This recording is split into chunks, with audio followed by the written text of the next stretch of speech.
Enfin, la fraternité. La fraternité, eh bien, c'est... On peut résumer 4 éléments de notre programme. D'abord, la lutte contre tous les extrémismes et les communautarismes. Alors, c'est le grand sujet du moment, je ne vous l'apprends pas. Vous savez que l'UPR reste toujours extrêmement prudente sur des questions qui touchent aux hommes. Et donc, ça fait penser à ce... Vous savez que j'aime bien la civilisation chinoise. Il y a un joli proverbe chinois qui dit « On doit gouverner un grand pays comme on fait cuire ou fait frire un petit poisson ». C'est-à-dire qu'il faut être très prudent dans ce que l'on dit. Il ne faut jamais attiser les haines entre les gens. Et je suis personnellement inquiet de l'état d'esprit actuel de la population. Donc nous voulons lutter contre les extrémismes. Ça veut dire par exemple interdire le financement des lieux de culte en France par toute puissance étrangère, quelle qu'elle soit. Même une puissance étrangère qui aurait payé le divorce de Nicolas Sarkozy. Nous, c'est quelle qu'elle soit. Nous voulons lutter contre tout ce qui est développement du communautarisme en France.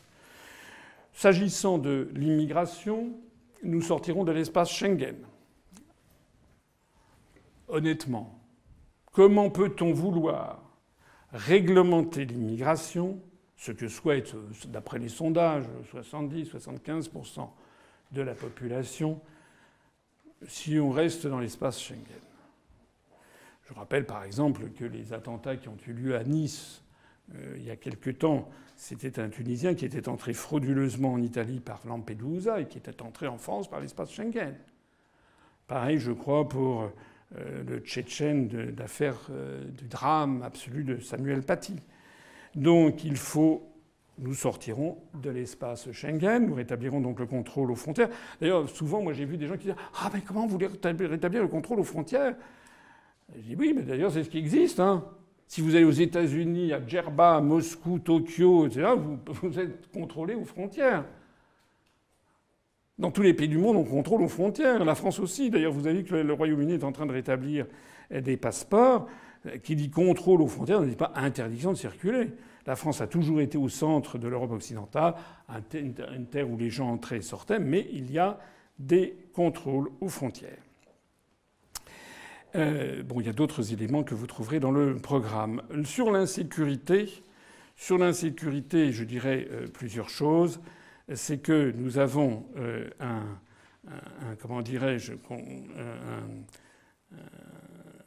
plusieurs éléments en termes de prévention et en termes de répression. S'agissant de la prévention, le retour à une police de proximité, très souhaitée par les habitants, qui a disparu pour de sombres raisons budgétaires et que nous voulons rétablir. Nous voulons également faire la différence entre des primo-délinquants non violents et des récidivistes violents. Il faut traiter les gens de façon différenciée.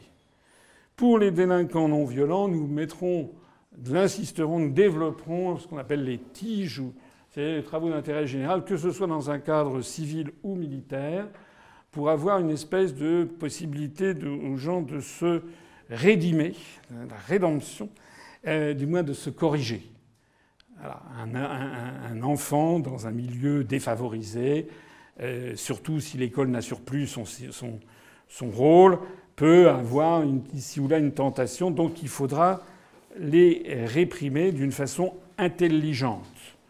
En revanche, pour ce qui concerne les délinquants violents, nous procéderons à la présentation systématique à un juge de tous les délinquants violents. Les peines prononcées seront exécutées et nous instituerons un système de peines planchers qui monteront, dont le plancher, si j'ose dire, s'élèvera en fonction des récidives. En matière toujours de fraternité, je mettrai volontiers dans ce cadre ce qui concerne l'écologie.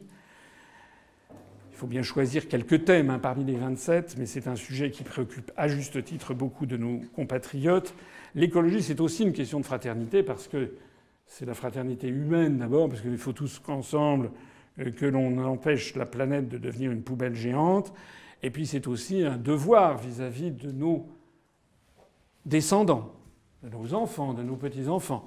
N'oublions pas que nous avons hérité de cette planète et que nous la donnerons ensuite à nos petits-enfants. Donc rien ne serait pire que de leur laisser une planète qui est complètement dégradée. Alors, moi, je ne suis pas un prophète de l'apocalypse générale, parce que l'être humain a quand même à montrer sa résilience. On arrive quand même, il y a des zones quand même où il y a des choses qui ont été faites et très bien faites.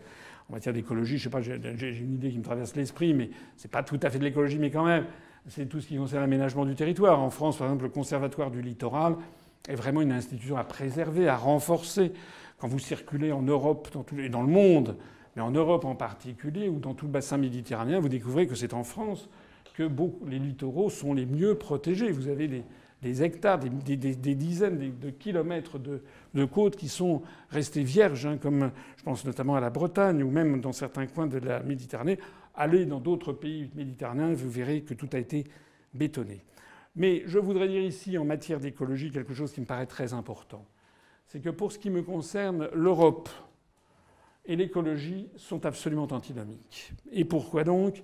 Parce que les traités européens, qui, comme vous le savez, imposent des politiques, ce sont des traités internationaux d'un genre très particulier, ils imposent des politiques ultralibérales, des politiques de libre circulation des mouvements de capitaux, des politiques de libre circulation des marchandises, des politiques poussant au moins-disant social, mais aussi au moins-disant écologique.